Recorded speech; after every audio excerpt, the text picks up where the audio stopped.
So I'm out walking the dog and the bloody dog stopped. This is going to be a long walk. Right, come on, Lincoln.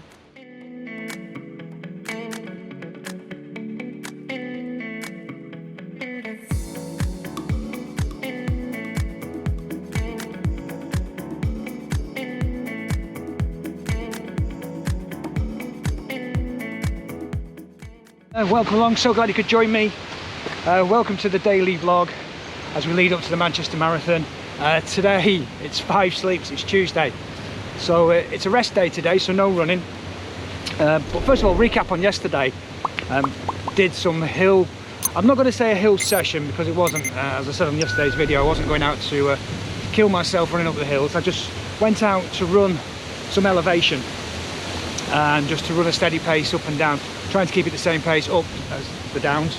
I managed to keep that about 8 minutes 5 second pace on the ups and the downs, so yep, that's worked a treat. Elevation gain yesterday was about 280 feet. Now I know you ultra runners and you fell runners, you'll be thinking 280 feet, that's nothing. That's a walk out of the car park. Yeah, you're probably right, but for a road runner like me, it's a bit of elevation, let's put it that way. 280 feet, it's just over halfway of this height of Blackpool Tower. I think that's 510 feet, so it's just over halfway up Blackpool Tower. So to me, that's elevation. Right, so that was yesterday. Woke up this morning, felt brilliant. I'm feeling really good, feeling strong. You know what I mean? When you just wake up and you think everything feels great. It feels like it's all come together. So today we're just going to rest as much as going to work and out walking the dogs is rest. We're still going to get over 10,000 steps in today, so yeah, we're still exercising, but we're not putting effort in. And last night we started with the carb loading. I know lots of people think, oh, you carb load the night before. Bit of a fallacy really. It doesn't do that much good if you just carb load the night before. You've got to build those stores up over a few days. So I actually started last night. We had a really nice butternut squash risotto. So yeah, risotto rice in there, that's carbohydrated, and it was really tasty, to be honest. I might have to start doing some food vlogs. What do you think? Let me know in the comments below. Do you think I should be sharing my running food with you? Depending on the result for that, well, we might take that forward and you might start seeing me cooking in the kitchen as a separate series. Hold on, the dog wants to go back. Right, so that was yesterday, and I did mention that I'll go through my nutrition and fueling strategy with you.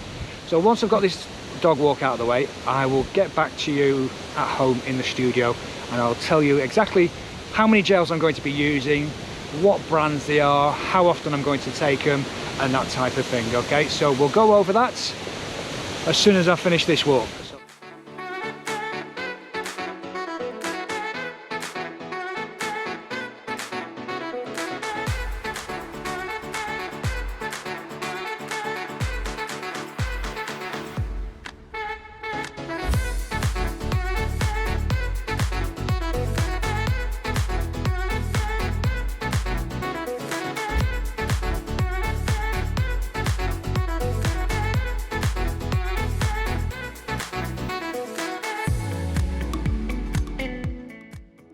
And welcome back. Right, let's talk about nutrition. Well, basically my nutrition for this Manchester Marathon. It's coming up in a few days' time. It's Tuesday. I've got my nutrition together. Now, the one thing that I must state, if you're only thinking about your nutrition now with only 5 days to go until the marathon, you've left it too late. Your nutrition is very important and it's something you need to be practicing. So when you're out doing those long runs in the build up to a marathon, you also need to be practicing your fueling, how you're going to be taking those carbohydrates on. So you need to find out what works well for you. Is it a gel? Is it a Cliff Block? Is it a peanut butter sandwich? Is it this? Is it that? You've got to experiment with all these different things to find out what works for you. I'll give you an example of the SIS Science in Sports gels, which I generally do take and work well for me. I had a black currant one for a change when I did a run last year, and it simply turned my stomach. And that was just a different flavour to what I normally use. I normally use the orange ones, but by changing the flavour, it just didn't work for me. Just a story from the London Marathon has just gone by. A friend of mine, again, had been training with Science in Sports gels, and then on the day took one of the Lucozade gels that he got from an aid station, and again, that turned his stomach. So you need to make sure what gels are available from the race you're participating in and what actually works for you, and that is really important. You've got to get that nailed down from day one, so you've got to incorporate it into your training. Don't leave it till the last minute. Please think about it and train for it. So what am I going for? Well, first of all, leading up to the start of the race itself, on the day, it'll probably be a bowl of baked beans early doors, because they are full of carbohydrates and full of protein as well. Just go and have a read at the back of a baked bean tin. They are wonderful high carb food to have the morning of a race. If you don't like that, there's always oats and porridge, which are also really good. But I'll be having the baked beans, followed up with a couple of bagels during the morning before I get to the race. And then as I'm preparing to start about an hour beforehand, I will have an isotonic drink. This is an Asda one, where you can get 4 for £1.19p compared to £2 for the Lucozade. And if you read the ingredients on the back, it's exactly the same as Lucozade, but a lot cheaper. So I'll have one of those in the build up to the race. There's about 20 odd grams of carbohydrate in this as well. My main fueling, my main nutrition during the race itself will be basically the SIS gels. Luckily at the moment they're on offer in Asda, so I managed to pick them up at a really good price. What I tend to do is have a couple of the double shot espressos with what's that, I think it's 150 grams of caffeine in it. I have 2 of those during the day, and the rest of the time I'll be just having the normal orange SIS, which I know works for me. And luckily at Manchester they're using the SIS gels as well, so I might be able to pick up some more if I need them.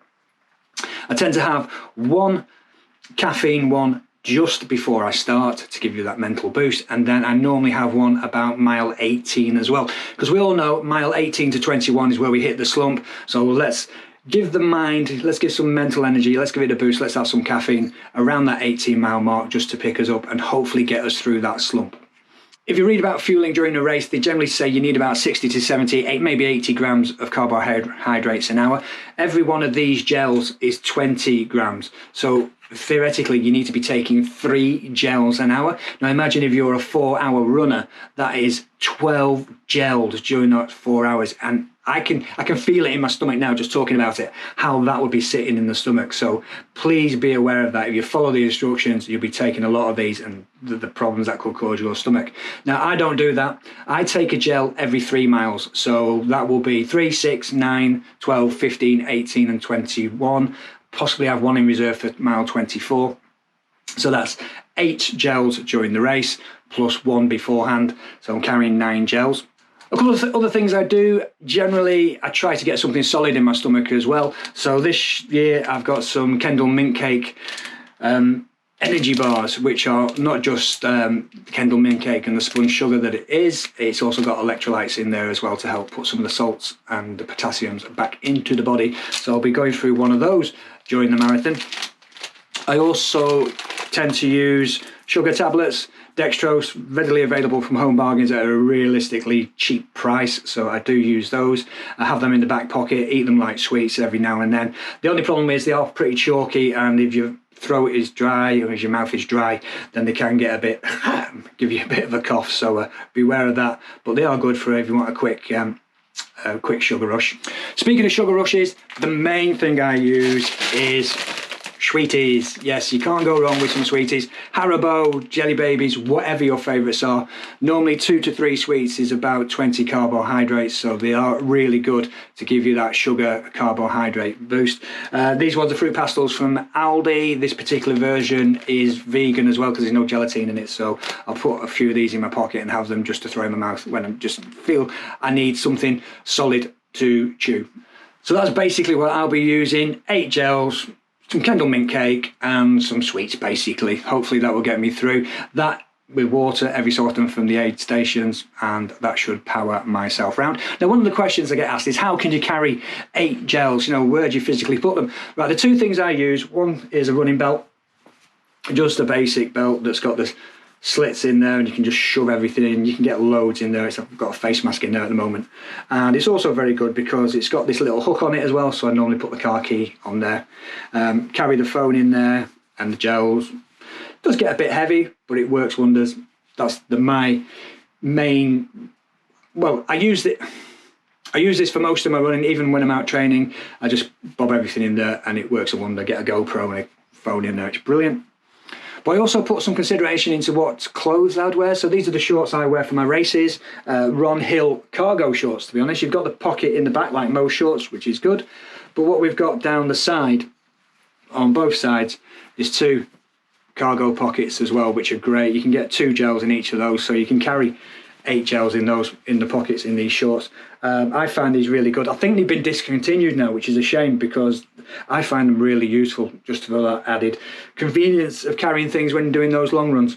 So I hope that's given you some ideas. Let me know in the comments below what you use for nutrition. How many gels do you take? Let me know. I'd love to hear from you. Thanks very much indeed for watching. Don't forget, hit the subscribe button now if you haven't done so. Give this video a like. Give us a thumbs up. It always helps the channel grow. It really does make that YouTube algorithm work on our behalf. So once again, thank you very much indeed for watching. So till tomorrow, let's get running.